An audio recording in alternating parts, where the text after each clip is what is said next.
You know, when I was your age, go ask your mother. I know you don't like it. It builds character. How many times do I have to tell you? I'm not just talking to hear my own voice. Hello, listener, and welcome to Dadages. I'm your host, Chad Hagle, and if you are looking for some fatherly wisdom for your career, your family, or any other aspect of your life, then you've come to the right place. If you want to learn more about Dadages, find additional content, submit questions or feedback to me, or if you want to know if that mental picture you have of me after hearing my voice matches my real face, visit Dadages.com. Thanks for being here. And before you listen to our podcast, please listen to your father.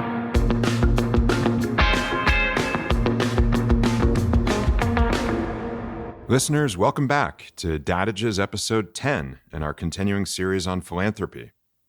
As always, I'm your host, Chad Hagle. In our most recent episode, we covered the topic of charity versus philanthropy. I provided some stories of my early engagement in the nonprofit world and explained how I came up with the Dadage, I don't believe in charity, I believe in philanthropic investment. Today's Dadage advances the discussion further. Here it is. The greatest investment you can make in yourself is investing in the lives of others. This statement is paradoxical, but perhaps it's also so obvious that it just stands on its own merit and doesn't even require explanation. But that wouldn't make for a very good podcast episode, would it? I'd like to take the time to explore this axiom further and share some more of my experiences in philanthropy. Our final episode in this series on philanthropy will then focus on the next chapter for me and my evolving vision for philanthropy in my own life, and explore how one person can really make a difference. I hope that through today's episode and the next, I can provide some helpful insights if you're considering making philanthropy part of your own life, or that I can inspire you to consider philanthropy as an enhancement to your life if you aren't taking advantage of the opportunity to do so already. Let's begin our exploration of the paradox of selfish selflessness with consideration of the psychological, physiological, and spiritual impacts of philanthropy. Believe it or not, there's plenty of science to demonstrate that we can have a positive impact on our own mental and physical health through generosity to others. There's a psychological phenomenon associated with giving and volunteerism known as the helper's high. This is a concept that started to receive serious investigation and study in the 1980s, which I find interesting because I don't think many of us consider the 1980s to be a particularly charitable period in history. Just ask Gordon Gekko from Wall Street, which was released in 1987. Greed is good. Well, evidently science responds, greed may be good, Mr. Gekko, but generosity is even better. And Gordon, you better listen up, because science knows what it's talking about, and it brought evidence. Research published by the National Academy of Sciences in 2006 indicates that charitable giving activates the frontomesolimbic networks in the brain. Meso what? Basically, the act of giving stimulates the same parts of the brain that are activated by stimuli such as sex, food, drugs, and money. This releases some of our juiciest feel-good neurotransmitters such as oxytocin and vasopressin. So this helper's high, it's right up there with some of life's greatest pleasures. Other studies have shown that giving, not just figuratively, but literally, produces a warm glow, causing the body temperature to rise in response to the act of giving. And a study conducted during the pandemic demonstrated the effectiveness of using pro-social behavior, like charitable giving, as a tool to strategically combat loneliness, anxiety, and depression. So if you visit your psychiatrist for depression, instead of saying, take 2 and call me in the morning, he may advise you to give 2 instead. Multiple studies have shown that focusing on the needs of others eases depression in the short term and can have long-lasting effects to protect us against depression. The benefits of giving are not just psychological. There are direct physiological health benefits as well. Research conducted by the Buck Center for Research in Aging in Novato, California, demonstrated that elderly people who volunteer are 44% less likely to die over a 5-year period. And while there are ways to challenge statistics of this nature from such a study, 44% is a noteworthy margin. And there's been plenty of diligent scrutiny provided in this study to adjust for baseline conditions, such as the idea that people who volunteer are naturally happier and healthier individuals to start with. Bottom line, if you want to live a happier, healthier, longer life, philanthropy is a great place to start. Caring for others is a great form of self-care. If you want to study this phenomenon further, we'll provide you with some great resources in the bulletin board on Dadages.com.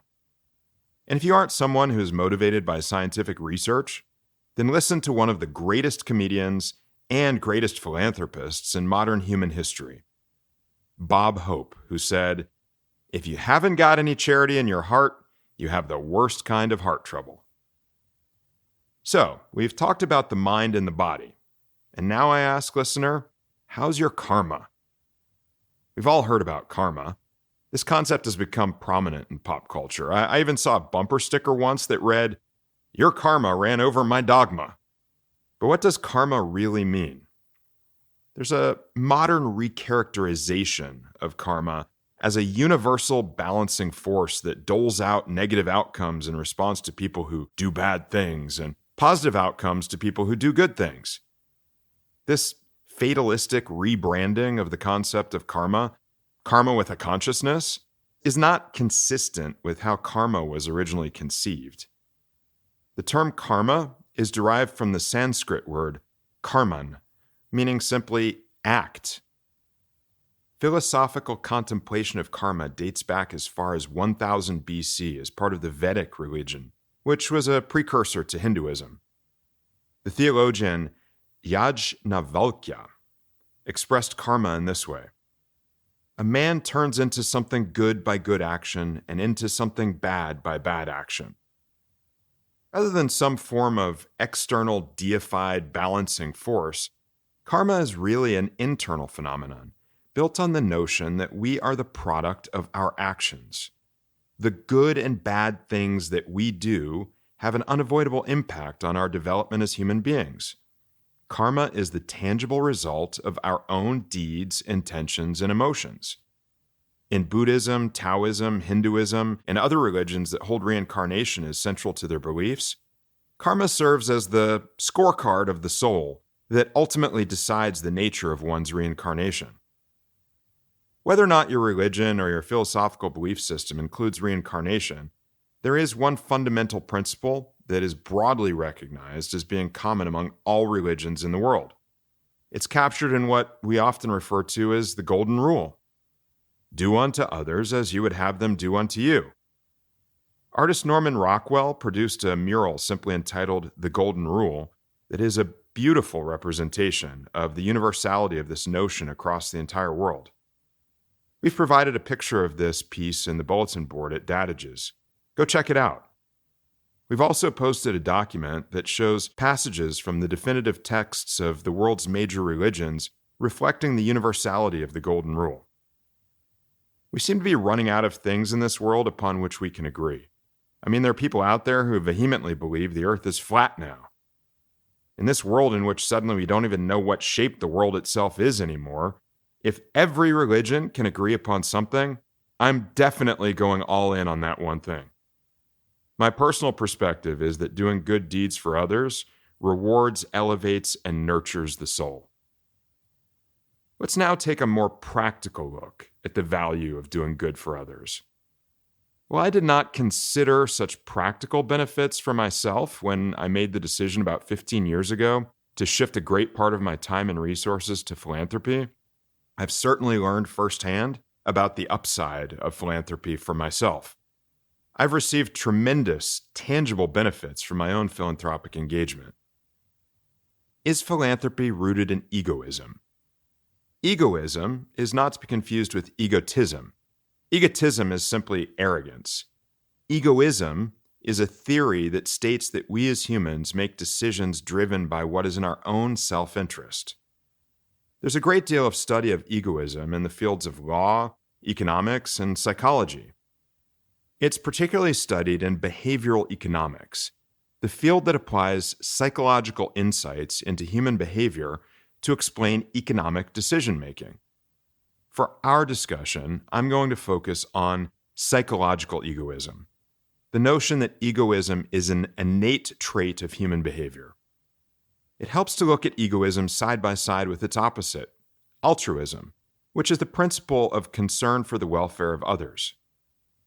If you're altruistic, listener, you might do something that is for the benefit of others, even if it risks or sacrifices your own well-being. So clearly, philanthropy falls under the heading of purely altruistic behavior, right? I actually don't think so. I think philanthropy is driven by egoistic altruism. There are many things that we can do for the benefit of others that serve to benefit us as well. I don't think we as human beings would continue over a sustained period of time throughout our lives to do things for others if there wasn't some benefit in it for ourselves. This is the principle behind egoistic altruism. On an evolutionary level, if altruistic behavior were not in our own self-interest, the concept of altruism and the capacity for it within the human psyche would have been eliminated completely by evolution and natural selection. Think about that one for a minute. Where do we find examples of egoistic altruism in effect? Let's go all the way back to episode 3 of Dadages and our friends the Maasai in Kenya. If you haven't listened to episode 3 to hear my observations of the Maasai people and their culture, I encourage you to go back and do so after you listen to this episode. I shared with you in episode 3 the intimate relationship between the Maasai and their cattle. There is really nothing they hold more precious, even placing their cattle above their own children in some cases. However, in the harsh conditions of the Serengeti, where entire herds can be wiped out by drought or famine, Maasai herders can frequently be seen sharing or donating their livestock to the other members of their tribe without expecting any reward whatsoever. They refer to this as osotua. This behavior can be considered egoistic altruism because the Maasai know that they may also need the other members of the tribe to help them in the future. Such altruism is an act of self-interest in the long term and serves to sustain the entire community. So how does all of this relate to philanthropy within our modern Western culture? After all, we aren't tribesmen looking out for one another's survival in the Serengeti. I still believe, though, that egoistic altruism can play a big role in surviving in professional life in particular, which can be its own harsh landscape. And in some ways, professional survival really does come back to forming a tribe. I often say that success in my professional life comes down to two things: relationships and performance. And more often than not, the former is more important than the latter. I've found consistently that some of the most meaningful and impactful relationships in my life have been forged through my engagement in philanthropy. Let's go all the way back to the very first Dadage. Surround yourself with people who are better than you are.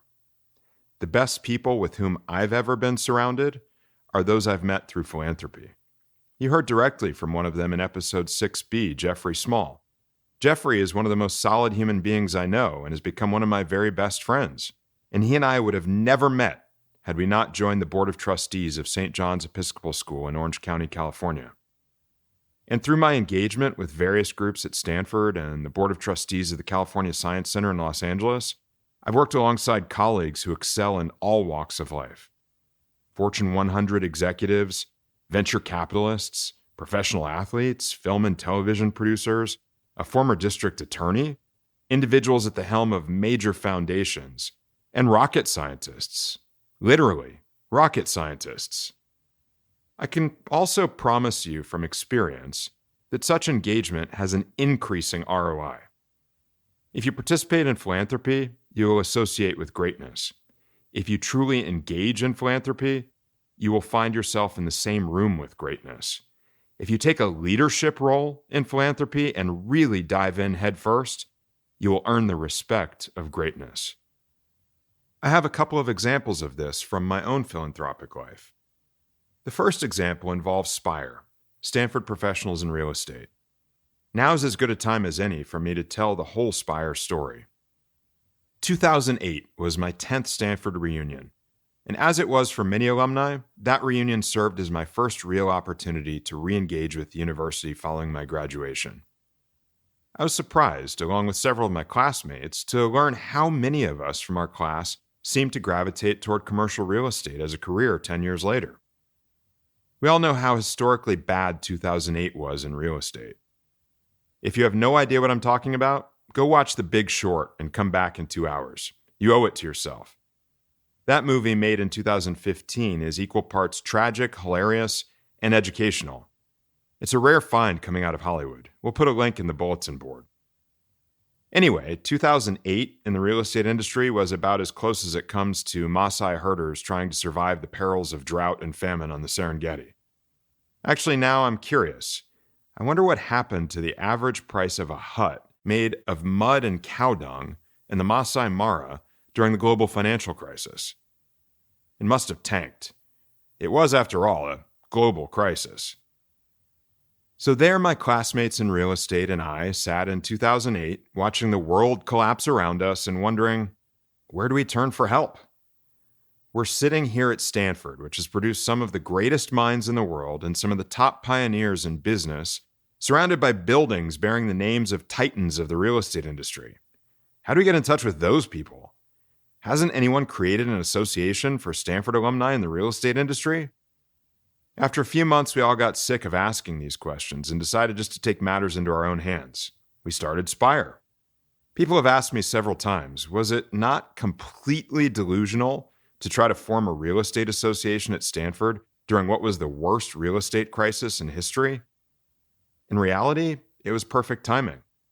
One, we were all looking for answers and hoping to find strength in numbers. And two, we didn't really have anything else to do. The real estate economy came to a screeching halt, and I, for one, had plenty of time to devote to building Spire because there was very little value that would come from investing that time and energy into my own business.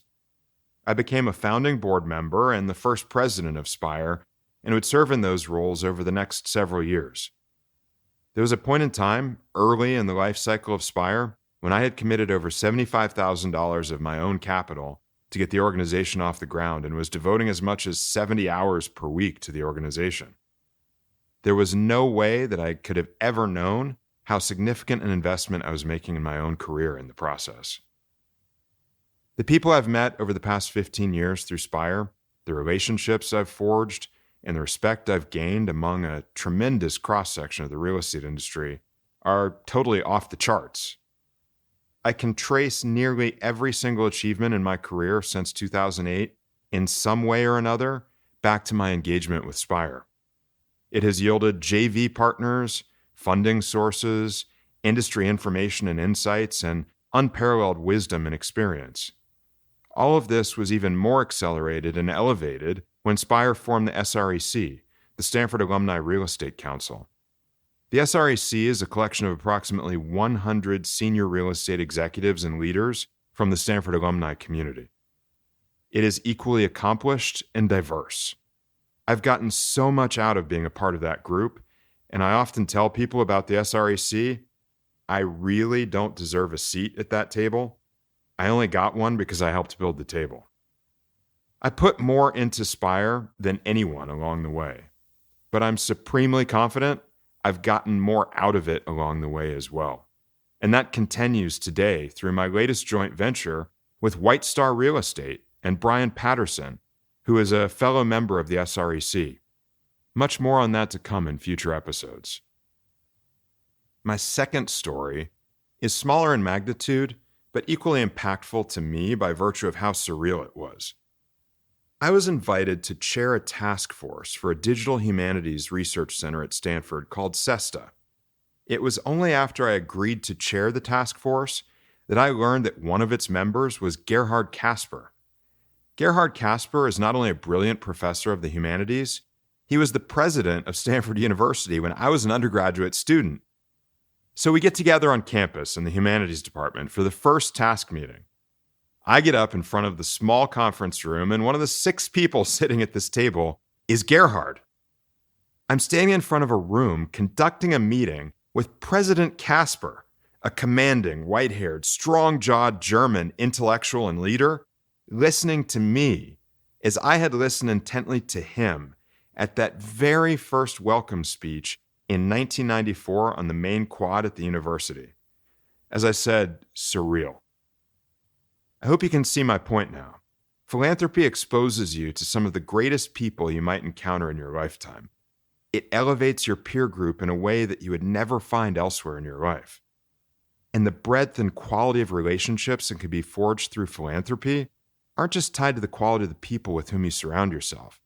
It's also tied to how you show up. What do I mean by that? I've found that when I engage in philanthropy, I am truly my best self. In business, I have to be calculated, cunning, and fiercely protective of my own interests.